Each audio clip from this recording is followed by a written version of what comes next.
பெருமையாக பேசுகிறாரா, பெருமையை பட்டு பேசுகிறார், இழிவுன்னு சொல்லாத. திரிசா மாதிரி பஸ்ஸுன்னா அவ்வளோ நல்ல அழகாக லட்சணமான ஒரு பஸ்ஸுன்னு சொல்கிறாரு. அதை போய் நீ எதுக்கு தப்பாக நினைத்துக்கிற? பலர் வந்து இது திராவிட மாடல் ஆட்சி இல்லை, விளம்பர மாடல் ஆட்சி அப்படின்னு சொல்கிறாங்க. நீங்கள் கேட்டீங்க பார்த்து. அதனால ஒன்றும் தப்பு இல்லையே, விளம்பரம் தான். திராவிட மாடலை நாங்கள் விளம்பரப்படுத்துகிறோம். விளம்பரம் தான், ஃபோட்டோ ஷூட்டு தான். ஃபோட்டோ ஷூட்டுன்னு சொல்கிறோம். அவனுக்கு அறிவு இருந்தால் அவன் சொல்ல மாட்டான். ஏன்னா காமாட்சி நாயுடு ஐயா நல்லா கதை சொல்றீங்க, பேசாம இயக்குனர் ஆயிடலாமே. அப்படியா? நான் தான் திரைப்படத்தில் நடிக்கிறதுக்கு 2-3 படத்தில் புக் ஆகியிருக்கேன்ல. காமாட்சி ஐயாவுக்கு அதில் ஹீரோயின்லாம் இருக்காங்களா? ஏதாவது பீஸா பண்ண பல்ப் வராமல இருக்கும். ஒரு ஆண்டு காலம் கிட்டத்தட்ட 471 நாட்கள் வந்து சிறையில் இருந்துட்டு வந்தார். சிறைக்கு அனுப்புனது நீங்கள் தான்? சிறைக்கு அனுப்புனது நாங்கள் தான், இருந்துட்டு வந்ததும் அவர் தான். ஸோ அப்போ அவரை நாங்கள் தியாகின்னு சொல்லாமல் வேற என்ன சொல்ல முடியும்? ஏதோ விஜயகாந்த் வந்தார் கூட ஒரு தம்பியாக ஆக்ட் பண்ண சொல்லி, அவர் விஜயகாந்த் வந்து அந்த படத்தில் முட்டு கொடுக்கலன்னா இந்த ஆள் இருக்கிற இடமே தெரியாது, போயிருப்பான்.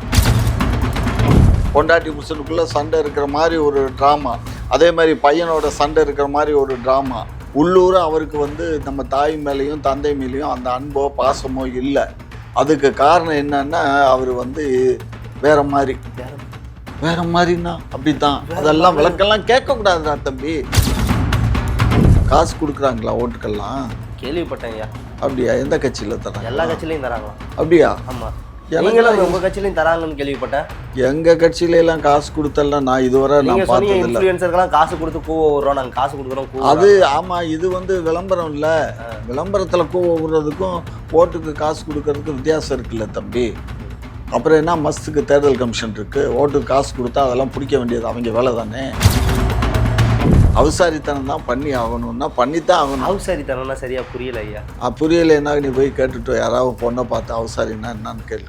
அவர் திரைப்படங்களில் வந்து வில்லன்களை மிரட்டி பழக்கப்பட்டவர். திரைப்படத்தில் நடித்தார்னா ஒரு 100 வில்லன்களை கூட அடிப்பார், வெட்டுவார், குத்துவார், தாவி தாவி போவார், இதெல்லாம் பண்ணுவார்.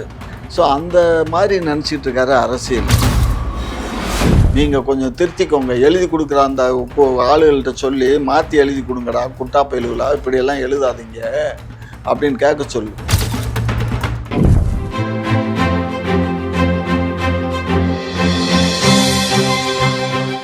ஜெம் தொலைக்காட்சி நேயர்களுக்கு வணக்கம். நான் உங்கள் முத்துக்குமார். அரசியல் ஆடுகளம் நிகழ்ச்சியில் இன்னைக்கு நம்ம கூட இணைஞ்சிருக்கவர் யார் அப்படின்னு வந்து பார்த்தீங்கன்னா, திராவிட முன்னேற்ற கழகத்தோட மூத்த முன்னோடி முனைவர் காமாட்சி நாயுடு ஐயா. அவர் தான் நம்ம கூட இணைஞ்சிருக்கார்.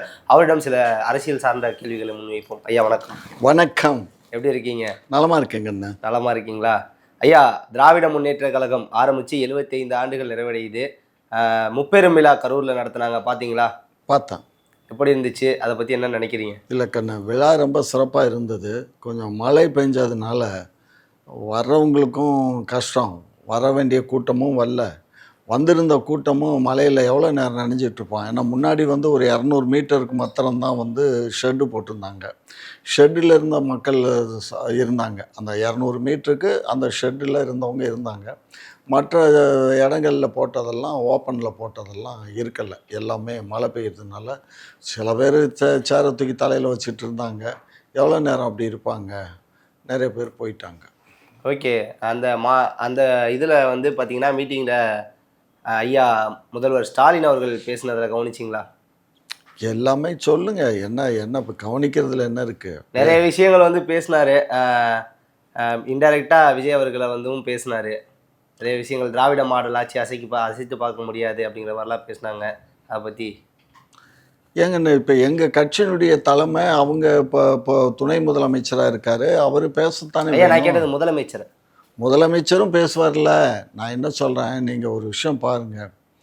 நாங்கள் வந்து கட்சியை 75 வருஷம் ஆனால் கூட 1949 தொடங்கப்பட்ட கட்சி தான். அன்றையிலேருந்து இன்றைக்கு வரலையும் நாங்கள் வந்து அந்த பேஸ் மாறாமல் வந்துக்கிட்டே இருக்கோம். அதாவது தொண்டர்களை வந்து மதித்து தொண்டர்களோடு நாங்கள் வாழ்ந்துக்கிட்டு இருக்கோம். இப்போ ஒரு சின்ன விஷயம் பாருங்கள். அந்த மாவட்டத்தில் ஒரு தொண்டை வந்து டைரெக்டாக சிஎம்மை பார்க்க முடியாது, தலைவர் பொதுச் செயலாளரை பார்க்க முடியாது. காரணம், அந்த எங்களுடைய கட்டுக்கோப்பு என்னென்னா, அந்த மாவட்ட செயலாளர்கிட்ட வர்றதுக்கு முன்னாடி அவன் எந்த ஒன்றியத்தில் இருக்கான், ஒன்றிய செயலாளர் இல்லை நகரில் இருந்தால் நகர் செயலாளர், அவங்க மூலிமா மாவட்டத்திலிருந்து தலைமை. இப்படித்தான் நாங்கள் அந்த அடுக்கடுக்காக நாங்கள் வச்சுருக்கோம். சரியா? ஆகையினால அந்த தொண்டர்கள் சேஃபாக இருப்பாங்க. அவங்களுக்கு வேணுங்கிறத அந்த மாவட்ட இப்போ நேற்றுக்கு இன்னொரு அறிக்கை விட்டார் சிஎம் பார்த்தியா? மாதத்தில் 15 நாள் வந்து நீங்கள் அங்கே தான் உங்கள் தொகுதியில் தான் இருக்கணும். கம்பல்சரியாக வாரத்தில் 4 நாள் உங்கள் தொகுதியில் இருந்து உங்க குறைகள் எல்லாம் என்னங்கிறத இப்போ 4 வருஷம் நம்ம தொகுதியில் இல்லை, இப்போ எலெக்ஷன் வருது, இருந்து தான் ஆகணும். அது இருந்து தான் ஆகணுமோ ஆகக்கூடாதோ அவர் இப்போ சொன்னது 4 நாளைக்கு கண்டிப்பாக நீங்கள் தொகுதியில் இருக்கணும், குறைகளை எல்லாம் செய்யணும்.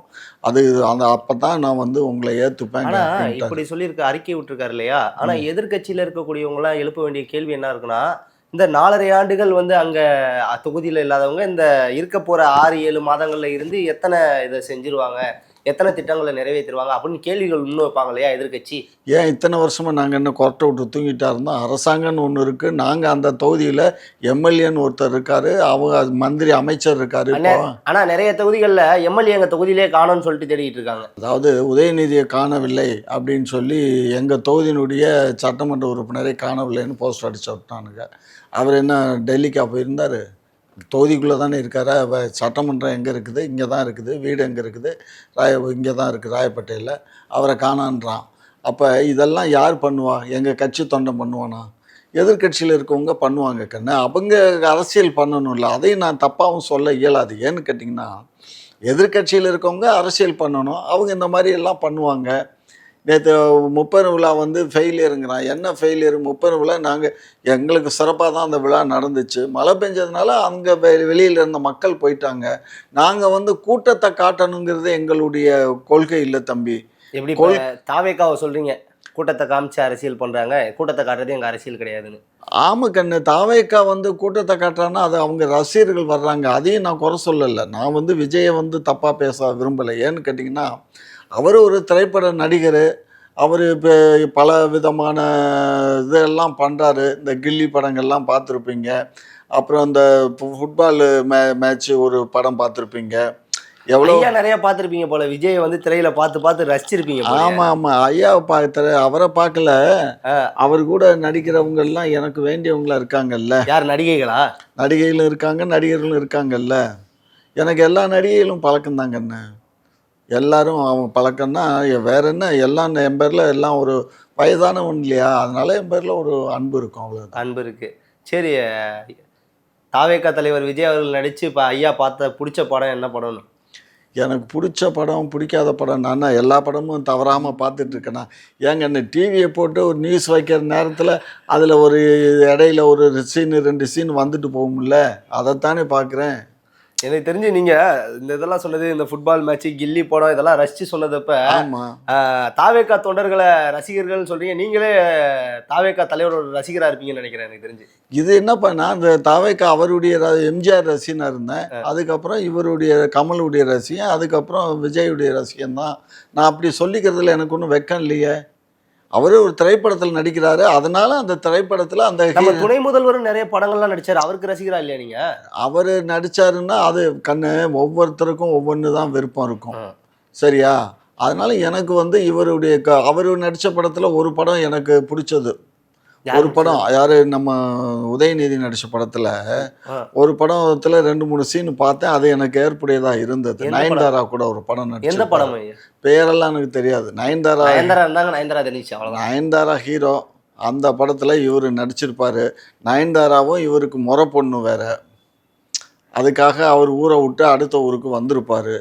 ஸோ அந்த ஊரில் வந்து தான் அவங்க அப்பா சத்தம் போட்டாருன்னு கோச்சிட்டு வருவார். வந்த இடத்துல அவங்க அக்கா வீட்டில் வந்து தங்கியிருப்பார்.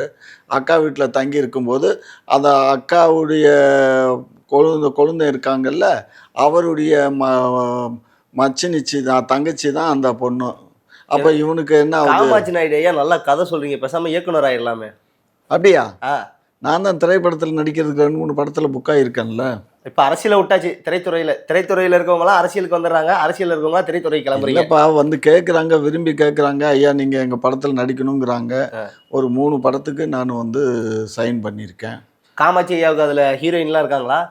ஏதா பீஸா பண்ண பல்ப் வராமல இருக்கும். ஏப்பா ஓகே, கண்டிப்பாக படத்தில் நடிக்கிறீங்க காமாட்சி நாயுடு ஐயா. சரிங்க ஐயா, ஒரு அரசியல் மாநாடோ இல்லை ஒரு கட்சி மீட்டிங்கோ நடந்தால் அதை எப்படி விளம்பரப்படுத்துவீங்க? விளம்பரப்படுத்துறதுன்னா விளம்பரப்படுத்துறதுன்னா அந்த கட்சி மீட்டிங் இங்கே நடக்குது அப்படின்னு எப்படி எல்லாருக்கும் தெரிய வைப்பீங்க? கண்ணு முன்ன எல்லாம் வந்து நாங்கள் என்ன பண்ணுவோம்னா, ம். டிவி வந்த கால புதுசில் நானே கட்சி வச்சுருந்தேன். டிவி வந்த புதுசில் அப்போ வந்து முத ராஜ் டிவி தான் வந்துச்சு, சன் டிவிலாம் வர்றதுக்கு முன்னாடி. ஸோ ராஜ் டிவியில் ஸ்லாட் வாங்கிடுவேன். வாரத்துக்கு ஒரு 1/2 அன் ஹவர் ஸ்லாட்டு. அந்த 1/2 அன் ஹவரில் அவங்க எடுத்துக்கிட்டு நமக்கு கொடுக்கறது மொத்தமே 18 நிமிஷம் தான் கொடுப்பாங்க. அந்த 18 நிமிஷத்தில் யாராவது ஒரு சினிமா நடிகையை யாராவது கூப்பிட்டு வந்து வச்சு அவங்க நம்ம மாநாட்டை பற்றி கேள்வி கேட்க சொல்லி அதை பற்றி சொல்லி இந்த மாதிரி எல்லாம் விளம்பர படங்களை நம்மளே பண்ணிக்க வேண்டியதா? ஆமாம், நம்மளாம் விளம்பர படம் போடுவோம். அதை பார்த்துட்டு சரி இத்தனாந்தேதி இங்கே நடக்குதுன்னு வருவாங்க. பேப்பரில் அறிக்கை கொடுப்போம், பேப்பரில் விளம்பரமும் கொடுப்போம். நான்லாம் தினமலர் பேப்பரில் 1/4 பேஜ் ரெகுலராக கொடுத்துட்டே இருப்பேன். சரி, ஓகே. இது அறிமுகம் இல்லாத ஒரு கட்சிக்கு நீங்கள் சொல்கிறதெல்லாம் வழக்கம் தான், நம்ம ஸ்லாட் வாங்குறது இதெல்லாம். 75 ஆண்டுகள் கடந்த கட்சி, 50 ஆண்டுகாலம் ஆண்ட கட்சி, இந்த கட்சிக்கு விளம்பரம் எப்படி படுத்தணும்? விளம்பரம் கண்ண ஒரு விஷயம் பண்ணிக்கோ, புரிஞ்சுக்கோ. இல்லை ஒரு போஸ்டர் இல்லை அடிக்கலாம், இல்லை ஒரு பேனர் அடிக்கலாமா? ஒரு விஷயம் புரிஞ்சுக்கோ. எந்த ஒரு நிகழ்வாக இருந்தாலும் எந்த ஒரு மனிதனாக இருந்தாலும் பல்லு விளக்கத்தான் பல்லு சுத்தமாகும். பல்லு விளக்காம விட்டேன்னா ஊத்தையாக போய் பல்லு கீழே விழுந்துடும். அதே மாதிரி நீ குளிக்கத்தான் உடம்புல இருக்க அழுக்குகள்லாம் போய் உனக்கு ஃப்ரெஷ்ஷாக இருக்க ஒரு ஃபீலிங் வரும். அது மாதிரி நாங்கள் வந்து மக்கள்கிட்ட திரும்ப ஒரு டிவியில் அதில் இதில் பேப்பரில் எல்லாத்துலேயும் நாங்கள் போட்டுக்கிட்டே இருக்கத்தான் மக்கள் மனசில் நாங்கள் நிற்போம். விளம்பரம் எந்த அளவுக்கு விளம்பரம்னா இன்னைக்கு விளம்பரம் தான் இன்னைக்கு அரசியலே. இன்னும் ஒரு விஷயம் சொல்கிறேன் காமாட்சி நாயுடியாவுக்கு, நீங்கள் கேட்டிங்களா கேட்கலன்னு தெரில. முதல்வர் அவர்கள் திராவிட மாடல் ஆட்சி அப்படின்னு சொல்லிட்டு இருக்கும்போது பலர் வந்து இது திராவிட மாடல் ஆட்சி இல்லை, விளம்பர மாடல் ஆட்சி அப்படின்னு சொல்றாங்க. நீங்க கேட்டீங்க பார்த்து. அதனால ஒன்றும் தப்பு இல்லையே, விளம்பரம் தான். திராவிட மாடலை நாங்கள் விளம்பரம் படுத்துகிறோம். விளம்பரம் தான், ஃபோட்டோ ஷூட்டு தான். ஃபோட்டோ ஷூட்டுன்னு சொல்கிறவங்க அவனுக்கு அறிவு இருந்தால் அவன் சொல்ல மாட்டான். ஏன்னா அவர் போகிற வழியில் வர்ற வழியில் ஃபோட்டோ எடுக்கிறாங்க. அதை போய் ஃபோட்டோ ஷூட்டுனாக்கா இப்போ நீ கூட இப்போ இது இன்டர்வியூ முடித்தோடனே ஐயா ஒரு ஃபோட்டோவுக்கு போஸ் கொடுங்கம்பாங்க. அதுக்கு வந்து ஃபோட்டோ ஷூட்டுன்னு சொல்கிறதா? இதெல்லாம் தப்பு கண்ணு. விளம்பரப்படுத்துகிறோம். இப்போ நாங்கள் திராவிட மாடலை பற்றி மாடல்னு சொன்னால் அது உன் மனசில் நிற்கிறதுனா எப்படி நிற்கிது? விளம்பரப்படுத்துனதுலாம் நிற்கிது, விளம்பரப்படுத்தலாம் நிற்குமா? அதுக்கு தான் விளம்பரம். அதாவது விளம்பரம் இல்லாத உலகம் இல்லை. எதுவாக இருந்தாலும் விளம்பரம் தான். டூத் பேஸ்ட்லேருந்து சேவிங் பண்ண பிளேடுலேருந்து லிப்ஸ்டிக்ஸ் வரலையும் விளம்பரம். சரியா? லிப்ஸ்டிக் வதட்டி சாயம் இருக்குல்ல, பொம்பளை பிள்ளைய போடுதுகள்ல, அதுக்கு கூட விளம்பரம் தான். ஐயா அதை விளம்பரத்தை நிறையா பார்த்துருக்கீங்கன்னு நினைக்கிறேன். ஆமாம், அதான் டிவியை போட்டாலே அதான கண்ணு வருது. இந்த வச்சிருக்கேன்ல ஏற்ற மாதிரி டிவி இருக்குல்ல, இப்போ நீங்கள் போயிட்டீங்கன்னா நான் ஃப்ரீயாக இருந்தேன்னா நியூஸ் வச்சு பார்ப்பேன். அந்த நியூஸில் விளம்பரம் பூரா அதானே வருது. அழகழகான பொண்ணுங்க வருது இல்லை? ஐயா காமாட்சி நாயுடு ஐயாவுக்கு வந்து நியூஸை பார்த்தாலும் அழகழகான பெண்களை தான் பார்க்கணும். வருதேப்பா, நானப்பா வர சொல்கிறேன். அதுக்கெல்லாம் வருதுங்க, அதுக்கெல்லாம் கூவுதுங்க, அதுக்கெல்லாம் போகுதுங்க. சரிங்க ஐயா. அப்புறம் கரூரில் நடந்த இதில் வந்து ஒரு விஷயம் தெரியும் உங்களுக்கு. இன்ஃப்ளூயன்சர்னா யாருன்னு தெரியுமா? என்னப்பா இன்ஃப்ளூயன்சர்? இன்ஃப்ளூயன்சர்னா கரூர்லையா? ஆமாம், இன்ஃப்ளூயன்சர்னா கரூரில் இவர் என்ன பாலாஜி, செந்தில் பாலாஜி, அவர் தான். ஐயா தியாகி பேரே மறந்துட்டீங்க. தியாகி பேரா? அவர் தியாகின்னு சொல்கிறாங்க. அதுக்கு எப்பா ஒரு விஷயம் நீ நல்லா புரிஞ்சுக்கோ. நாங்கள் என்ன நினைக்கிறோமோ அதுதான் அப்படிங்கிறது வந்து மக்களுக்கு இல்லை, எங்களுக்கு அவர் தியாகியாக தெரிகிறாரு. ஒரு ஆண்டு காலம் கிட்டத்தட்ட 471 நாட்கள் வந்து சிறையில் இருந்துட்டு வந்தார். சிறைக்கு அனுப்புனது நீங்கள் தான்? சிறைக்கு அனுப்புனது நாங்கள் தான், இருந்துட்டு வந்ததும் அவர் தான். ஸோ அப்போ அவரை நாங்கள் தியாகின்னு சொல்லாமல் வேற என்ன சொல்ல முடியும்? நம்மளே அனுப்பிவிட்டு நம்மளே இருந்து நம்மளுக்காக இருந்திருந்தா தியாகி. அப்பா இங்கே பாரு, நமக்காக இருந்தா என்ன, நாட்டுக்காக இருந்தா என்ன, இல்லை அவருக்காக இருந்தானே, எப்படினாலும் அவர் எப்படினாலும் ஜெயிலுக்கு போயிட்டு வரவங்க தியாகி. அவ்வளோதான் காமாட்சி நாயுடு பொறுத்த வரைக்கும். ஐயா நீங்கள் சிறைக்கு போயிருக்கீங்களா? நான் போனதெல்லாம் எம்ஜிஆர் கட்சி ஆரம்பிச்சுக்கும் போது. நீங்களும் தியாகி தானே? தியாகி காமாட்சி நாயுடுன்னு போட்டு. இல்லை எங்கள் தகப்பனார் தியாகி. அவருக்கு நாடு சுதந்திரம் அடைகிறதுக்காக பல்லாண்டுகள் அவர் வந்து சிறையில் இருந்தார். எங்கள் தாத்தா சிறையில் இருந்தார். அதெல்லாம் வேறு. நாங்கள் வந்து இது வந்து கட்சி ஆரம்பிக்கையில் ஒரு ரிமாண்ட் பண்ணி ஒரு 15 நாள் ரிமாண்டில் உள்ளே இருந்துட்டு வந்தோம். அதுக்கப்புறம் எம்ஜிஆர் ஆள் அனுப்பிச்சு பெயிலில் கூட்டிகிட்டு வந்து தோட்டத்தில் தான் 6 மாதம் இருந்தேன். சரியா? அதெல்லாம் ஒரு காலம் விடு. ஓகே. இன்ஃப்ளூயன்சர் சொன்னேன் இல்லையா, செந்தில் பாலாஜி வந்து மாவட்ட செயலாளர். இன்ஃப்ளூயன்சர்னால் என்னென்னா, இந்த இன்ஸ்டாகிராம்லாம் பார்த்துருக்கீங்களா? வச்சுருக்கீங்களா இன்ஸ்டாகிராம்? சரி. அதில் அந்த வீடியோவில் அந்த நடனம் ஆடுறது, வாய் லிப்சிங் பண்ணுறது, அவங்க தான் இன்ஃப்ளூயன்சர், நல்ல ட்ரெண்ட் ஆகிறவங்க. எங்களுக்கு ட்ரெண்ட் ஆகுறாரு அவர் பாலாஜி வந்து எங்களுக்கு ட்ரெண்ட் ஆகுறாரு. பாலாஜி ட்ரெண்ட் ஆகுறாரு. செந்தில் அப்போ பாலாஜி பாலாஜியை வச்சு, செந்தில் பாலாஜி அவர்களை வச்சே விளம்பரப்படுத்திக்கலாமே. அங்கே இருக்க இன்ஃப்ளூயன்சரை கூப்பிட்டு வந்து மாநாடு விளம்பரப்படுத்துறதுக்கான காரணம். கண்ணு, நீ ஒரு விஷயம் புரிஞ்சுக்கோ. அவருக்கு நேரம் கிடைக்காது. அவர் மக்களோட மக்களாக அங்கே பாரு கரூரில் பம்பரமாக சுற்றி வேலை பார்த்துட்ருக்காரு. அவரை கூட்டிகிட்டு வந்து இந்த பண்ணமா இதுக்குன்னு தான் இன்ஃப்ளூயன்சர்னு விளம்பரப்படுத்துறதுக்குன்னு ஒரு குரூப் இருக்கானுங்க. அவனுங்களுக்கு காசு கொடுத்தா குலைக்க போகிறானுங்க. அது குலைக்கிறான். அதில் உனக்கு என்ன கஷ்டம்? அவங்க உங்களுக்காக விளம்பரப்படுத்துறவங்க எல்லாம் குலைக்கிறாங்க. ஆமாடா, நாங்கள் சொல்கிறத கேட்டுட்டு குலைக்கிறான். அதனால் அவனுக்கு காசை கொடுக்குறோம். இதில் என்ன தப்பு இருக்குது? ஓகே, இப்போ இந்த விளம்பரம்லாம் இவ்வளோ படுத்துனாங்களே, ஆனால் இப்போ அதுலேயும் நிறைய பேர் என்ன பண்ணுறாங்க, நான் போட்ட வீடியோ தப்பு அப்படின்னு சொல்லிட்டு நிறைய வீடியோ டெலீட் பண்ணுறாங்களாம் காசை ரிட்டர்ன் பண்ணிட்டு. அதெல்லாம் எனக்கு தெரியாது. இதெல்லாம் போய் பார்த்துட்ருக்க வேலை எனக்கு இல்லை. என்னையவே கூட தான் நிறைய பேர் இந்த முத்தார் இதை வந்து 16 இது போட்டிருக்கானா. எல்லா பேரும் ட்ரோல் பண்ணிகிட்ருக்கானுங்க. எனக்கு அசிங்கமாக ட்ரோல் பண்ணுறாங்கன்னானுங்க. நான் அதை கூட பார்க்கல. சரியா? இதெல்லாம் வந்து சகஜம்ப்பா, சாதாரணமாக எடுத்துக்கணும். நான் என்ன சொல்கிறேன், அரசியலுக்குன்னு வந்துட்டோம். அவசாரித்தனம் தான் பண்ணி ஆகணும்னா பண்ணித்தான் ஆகணும். அவசாரித்தனம்னா சரியாக புரியல ஐயா. புரியலைன்னா நீ போய் கேட்டுட்டு யாராவது பொண்ணை பார்த்து அவசாரின்னா என்னன்னு கேளு. இல்லை, எனக்கு வந்து சொன்னீங்க, நீங்கள் முனைவர் வேற, எவ்வளோ பேருக்கு பாட எழுதுவீங்க, ஒரு டவுட்னா ஒரு ஆசிரியர்கிட்ட தானே கேட்கணும். நான் உங்கள்கிட்ட கேட்குறேன், அவசாரின்னா. நான் வந்து இப்போ கிளாஸ் எடுக்கல, டிபேட் தான் போயிட்டுருக்கோம். கிளாஸ் எடுக்கும்போது நீ வா, என் கிளாஸில் சொல்கிறேன் உனக்கு வழக்கம். இல்லை, தெரிஞ்சுக்கிறது தப்பு இல்லை. தெரியாத விஷயத்த ஒரு வயதில் பெரியவங்கள்ட்ட தெரியாத விஷயத்த கேட்டு தெரிஞ்சுக்கிறது தப்பு இல்லையே. தெரியல, இதெல்லாம் தெரியல. இதுக்கெல்லாம் விளக்கம் சொல்ல இயலாது. இதெல்லாம் ஒன்ஸு சொல்லலாம், அவ்வளோதான். அதுக்கு அடுத்த வார்த்தை அதை உபயோகப்படுத்த இயலாது. சொன்னோம்னா அது ட்ரோல் ஆயிரும், அது தப்பாயிரும். ஓகே ஐயா. அதாவது தமிழக வெற்றி கழகத்துடைய தலைவர் விஜய் அவர்கள் மாநாடு அவர் இப்போ போயிட்டுருக்காருல, தேர்தல் பரப்புரை, இப்போ போயிட்டு வந்திருந்தார் நாகப்பட்டினம், திருவாரூர். அங்கே அவர் பேசுனதெல்லாம் கேட்டிங்களா? கேட்க முடிஞ்சு கண்ணு. கேட்டால் தானே நீ கேட்குற கேள்விக்கு பதில் சொல்ல முடியும். அவர் பேசுனதெல்லாம் கரெக்டாக இல்லையான்னு சொல்கிறதுக்கு நான் வந்து எங்கள் கட்சியை பொறுத்த மட்டும் அவர் பேசுனதில் ஒரு 40% உண்மை இருக்குது, 60% பொய் இருக்குது. 40% உண்மை என்ன? உண்மை என்னன்னா, அந்த மக்களுக்கு வந்து தேவையான அளவுக்கு வந்து விவசாயிகளுக்கு அந்த நெல் கொள்முதல் நிலையங்களில் வந்து சரியான கட்டட வசதி இல்லாமல் இருக்குது. 2வது, அங்கே இருக்கக்கூடிய அந்த நாய்க பூரா லஞ்சம் வாங்குகிறான். லஞ்சம் வாங்கி கொள்முதல் பண்ணாமல் அதுக்காக இழுத்தடிக்கிறான். அதனால மழை பெஞ்சு அதுக்கெல்லாம் லஞ்ச ஒழிப்புத்துறைன்னு ஒன்று இருக்குல்ல, அது யார் கட்டுப்பாட்டில்? அது யார் கட்டுப்பாட்டில் இருந்தாலும் அவன் லஞ்ச ஒழிப்புத்துறை அவனாக போய் லஞ்ச ஒழிப்புத்துறையில் வேலை பண்ண மாட்டாங்க அந்த காவல் அதிகாரி. நீ வந்து இப்போ நான் லஞ்சம் கேட்குறேன் உங்கள்கிட்டன்னா நீ போய் கம்ப்ளைண்ட் கொடுத்தா தான் வந்து வரும். இல்லைன்னா அது வந்து நேரடியாக லஞ்சத்தை நீ வாங்கினியான்னெல்லாம் வீடு வீடாக போய் தட்டாது. சரியா? சரி ஐயா. விஜய் அன்னைக்கு பேசுனதில் வந்து ஒரு விஷயம் வந்து சொன்னார், விஜயை பார்த்து எதுவும் திமுக பயப்படுதா? கண்ணு, இதெல்லாம் வந்து பெருமை தானே கண்ணு. அவனுக்கு பெருமை, அந்த தம்பிக்கு பெருமை. ஏதோ திமுக பயப்படுற மாதிரி அவர் ஒரு ஆக்ட் விட்டார்னா அவர் பயம் பண்ணுறாங்கன்னு அவர் நினச்சிக்குவார். அதனால் விஜய் வந்து அவர் திரைப்படங்களில் வந்து வில்லன்களை மிரட்டி பழக்கப்பட்டவர். திரைப்படத்தில் நடித்தார்னா ஒரு 100 வில்லன்களை கூட அடிப்பார், வெட்டுவார், குத்துவார், தாவி தாவி போவார், இதெல்லாம் பண்ணுவார். ஸோ அந்த மாதிரி நினச்சிட்டு இருக்காரு அரசியல் அதல்ல. அரசியல் யாருக்கும் பயப்பட வேண்டிய அவசியம் இல்லை. நேர்மையாக அரசியல் பண்ணும்போது யாருக்கும் பயப்பட வேண்டிய அவசியமே இல்லை. இவரை கண்டு திமுக பயப்படுது, திமுகவை கண்டு இவர் பயப்படுறாருலாம் நாங்கள் சொல்ல வேண்டிய அவசியம் இல்லை, அப்படி சொல்ல வேண்டிய வேலையும் இல்லை. அவங்கவுங்க வேலையை அவங்கவுங்க பார்க்குறாங்க. மக்கள் வந்து யார் நல்லவங்க கெட்டவங்க அப்படிங்கிறத மக்கள் தெரிஞ்சு தான் வாக்களிப்பாங்களே தவிர மக்கள் வந்து முட்டாள் இல்லை. மக்கள் வந்து காசு வாங்குறவங்களுக்குலாம் ஓட்டு போட மாட்டாங்க, அவ்வளோதான். இல்லை, காசு வாங்கினாலும் ஓட்டு போடுவாங்க, காசு வாங்கலைனாலும் ஓட்டு போடுவாங்க. காசு வாங்குறவங்கெல்லாம் ஓட்டு போட்டுருவாங்கன்னு சொல்ல முடியாது, அதையும் புரிஞ்சுக்கோ.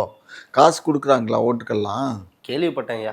அப்படியா? எந்த கட்சியில் தராங்க? எல்லா கட்சியிலையும் தராங்களா? அப்படியா? ஆமாம். நீங்களும் உங்கள் கட்சியிலையும் தராங்கன்னு கேள்விப்பட்டேன்.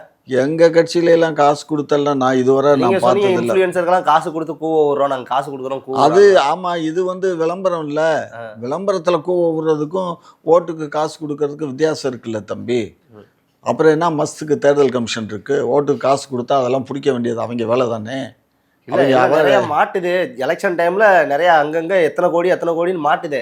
ஆமாம், போன தேர்தலில் ஒரு 4 கோடி ரூபா வந்து எவருடைய பணம் தானே கன்ஃபார்ம் ஆச்சு. இப்போ இருக்க தமிழ்நாடு பாரதிய ஜனதா கட்சியினுடைய தலைவரோட பணம்னு கன்ஃபார்ம் ஆச்சு. என்ன அவர் மேலே நடவடிக்கை எடுத்துட்டீங்க? இல்லை அந்த 4 கோடி ரூபாய் சீஸ் பண்ணிட்டீங்களா? என்ன பண்ணீங்க? ஒன்றிய அரசு தான் அந்த கண்ட்ரோலில் இருக்குது. தேர்தல் கமிஷன் ஒன்றிய அரசு. இந்த பணங்கள் பூரா ஒன்றிய அரசு கஜானாவுக்கு போகுது. கஜானாவுக்கு போகுதா இல்லை அவங்க கஜானாவுக்கு போகுதா தெரியல. சரிங்க, நம்ம விஜய் அவர்கள்ட்ட வந்துடலாம். அந்த மீட்டிங்கில் வந்து அவருக்கு மீட்டிங் போடுறதுக்கு சரியான இடமே தர மாட்டேங்கிறீங்களா, நிறைய கண்டிஷன் போடுறீங்களா? அப்புறம் ஒரு கேள்வி முதல்வர் ஸ்டாலின் ஐயாவை பார்த்து வச்சாரு.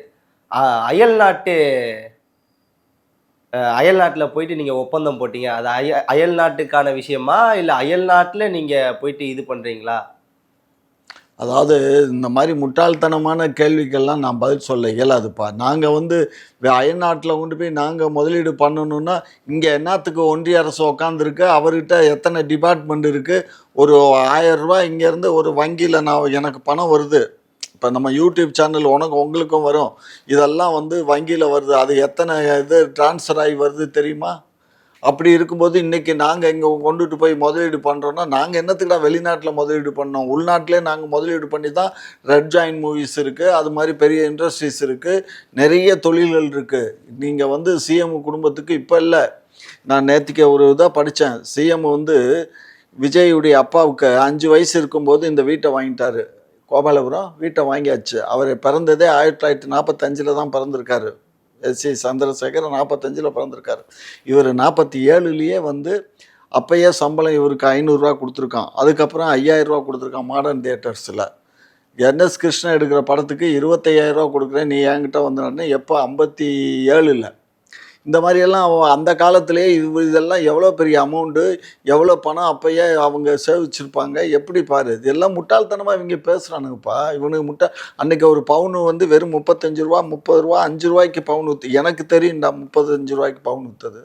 ஒரு பவுனு 35 ரூபா. அப்போ 1 கிராம் தங்கம் என்ன விலை இருந்திருக்கும் பாரு.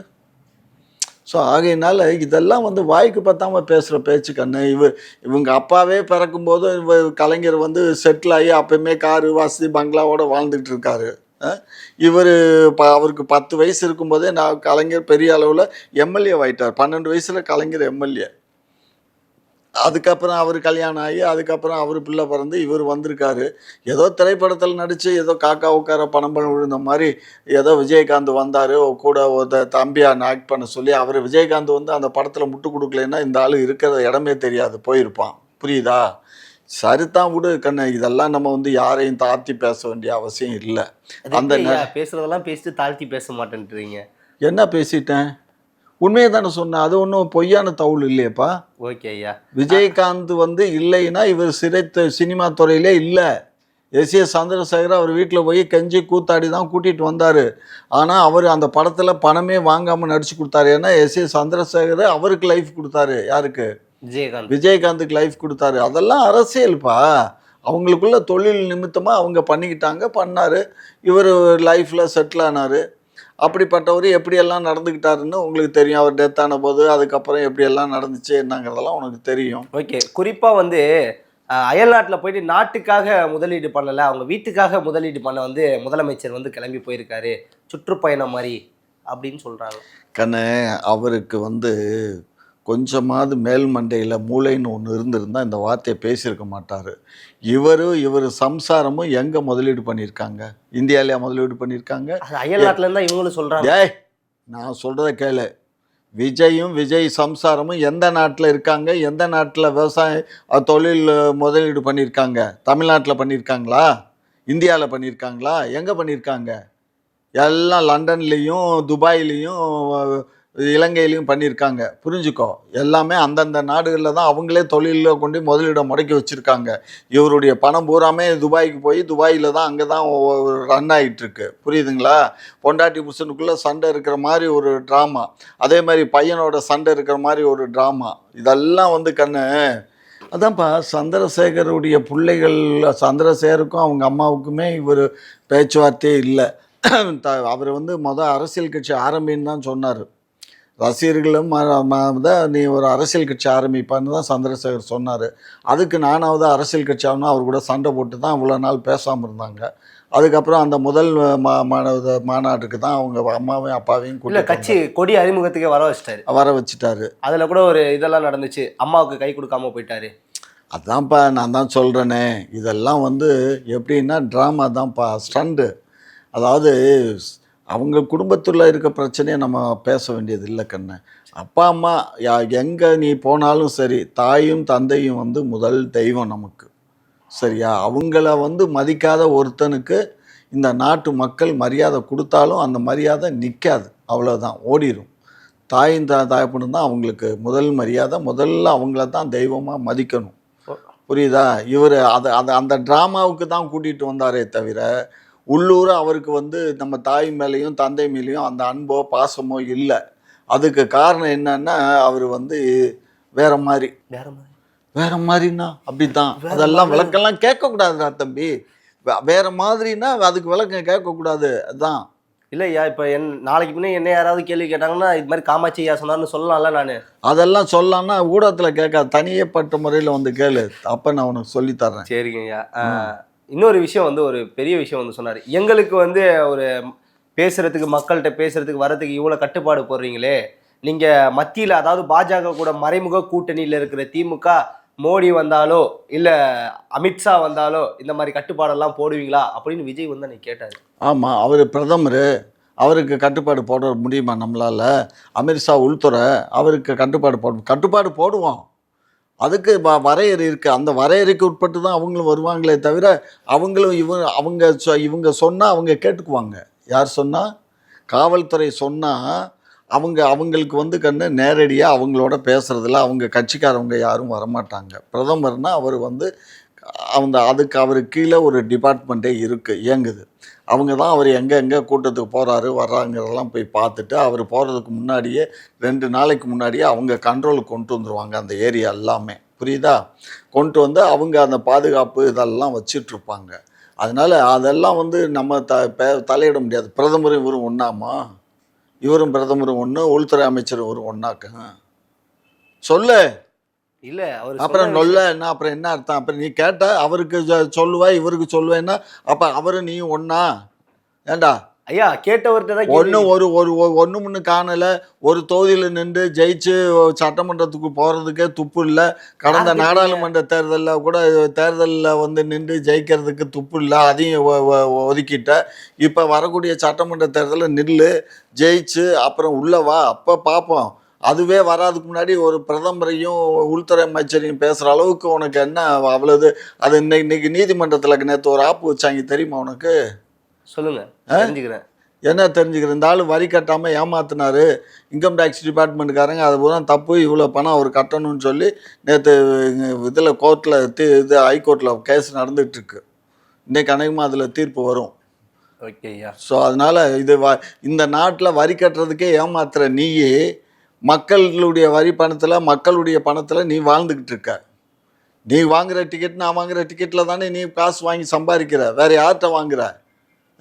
அப்படி வாங்கி சம்பாரிச்சுக்கிட்டு நீ எங்கள் மக்களை பற்றியே தவறாக பேசுகிறதும், பிரதமரை பற்றி தவறாக பேசுகிறதும், முதலமைச்சரை பற்றி தவறாக பேசுகிறதெல்லாம் தப்பு தம்பி. நீங்கள் கொஞ்சம் திருத்திக்கோங்க. எழுதி கொடுக்குற அந்த ஆளுகள்கிட்ட சொல்லி மாற்றி எழுதி கொடுங்கடா, குட்டா பயிலுகளா இப்படியெல்லாம் எழுதாதீங்க அப்படின்னு கேட்க சொல்லு. ஓகே, இப்போ இன்னொரு விஷயம், இந்த விஷயம் நீங்கள் சொன்னதுனால இந்த ஒரு விஷயம் செய்கிறேன். நம்மன்னு சொல்லி நானும் கட்சியில் இணைஞ்ச மாதிரி ஆகிட போகிறேன். ஓகே, உங்களுடைய திராவிட முன்னேற்ற கழகத்தில் ஒரு தலைமை கழக பேச்சாளர் இருக்கார் கண்ணே. அவரெல்லாம் நீங்கள் அவருக்கெல்லாம் என்கிட்ட கேட்காதீங்க. இல்லை யாருன்னு தெரிஞ்சு இல்லை கண்ணே, அதாவது நீ யாரை கேட்க வர்றேன்னு எனக்கு தெரியும். அவர் கிருஷ்ணமூர்த்தி தானே கேட்க வர்ற. அவருக்கெல்லாம் நான் பதில் சொல்கிற அளவுக்கு நான் கீழே திறந்தாலும் போகணுமா? யோசிச்சு பாருங்கள். ஒரு இப்போ உதயநிதியை கேட்டால், சிஎம்ஐ கேட்டால், விஜயை கேட்டால் சரி நான் பதில் சொல்லலாம். அவர் போய் கிருஷ்ணமூர்த்திக்கு நான் பதில் சொல்கிறதுனா தப்பு இல்லையா? யோசிச்சு பாருங்கள்.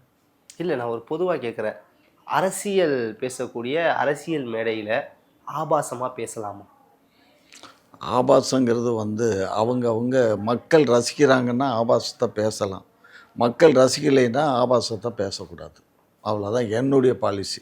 உங்களுடைய பாலிசி.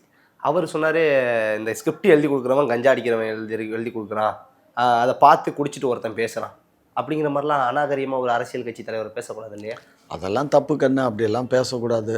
அதனால் அவர் வந்து குடிச்சிட்டு தான் வந்தாருன்னு இவர் என்ன பக்கத்தில் போய் பார்த்தாரா? அதெல்லாம் தப்பு, அப்படியெல்லாம் பேசக்கூடாது. சரியா? நான் அதான் சொல்கிறேன், அவர் பேச்சுக்கு நான் பதில் சொல்ல வேண்டாம். இறுதியாக இன்னும் ஒரே ஒரு விஷயம் மட்டும் கேட்குறேன். பேருந்து என்ன திரிஷா மாதிரி இருக்கணுமா அப்படின்னு பேசலாமா? ஏன்னா திராவிட முன்னேற்ற கழகத்துடைய கொள்கையில் ஒன்று பெண்களுக்கு வந்து மதிப்பு கொடுக்கணும், பெண்களுக்கு முன்னுரிமை, இதெல்லாம் இருக்கு இல்லையா? அப்படிப்பட்ட ஒரு பெண்ணை வச்சு நீங்கள் இழிவுபடுத்தி பேசலாமா? பெருமையாக பேசுகிறாரா? பெருமையை பட்டு பேசுகிறார், இழிவுன்னு சொல்லாத. திரிசா மாதிரி பஸ்ஸுன்னா அவ்வளோ நல்ல அழகாக லட்சணமான ஒரு பஸ்ஸுன்னு சொல்கிறாரு. அதை போய் நீ எதுக்கு தப்பாக எடுத்துக்கிற? அந்த மாதிரி நம்ம போக்குவரத்து துறையில் இருக்க பஸ்ஸை வந்து ஏதாவது ஒரு பேர் வச்சு சொல்லியிருக்கலாமே. ஏன் அந்த மாதிரி பிங்க் கலர் லிப்ஸ்டிக்காஸ் கலர்ல எல்லாம் பெயிண்ட் வந்துச்சு, அப்போ சொல்லியிருக்கலாமே. அதெல்லாம் சொல்லுவார், இனிமேல் அப்படியெல்லாம் பேர் வச்சா கூட வைக்கலாம். அது அந்த அம்மா பேரில் அவருக்கு இருக்க அன்பு பாசத்தின் அடிப்படையில் கூட சொல்லியிருக்கலாம். இதெல்லாம் ஒரு கொஸ்டினாப்பா? அது ஒன்றும் அவர்கிட்ட கேட்கணும், இல்லைன்னா அந்த பொண்ணுகிட்ட கேட்டால் அதுக்கு பதில் சொல்லணும். நீ எதுக்கு அதுக்கு பதில் கேட்குற? திரிசா சொல்லட்டுமே. ஓகே ஐயா, நிறைய சிறப்பான தகவல்களை வந்து எங்களுக்கு கொடுத்தீங்க. தொடர்ந்து அடுத்த வாரம் சந்திப்போம் ஐயா. சந்திப்போம். நன்றி.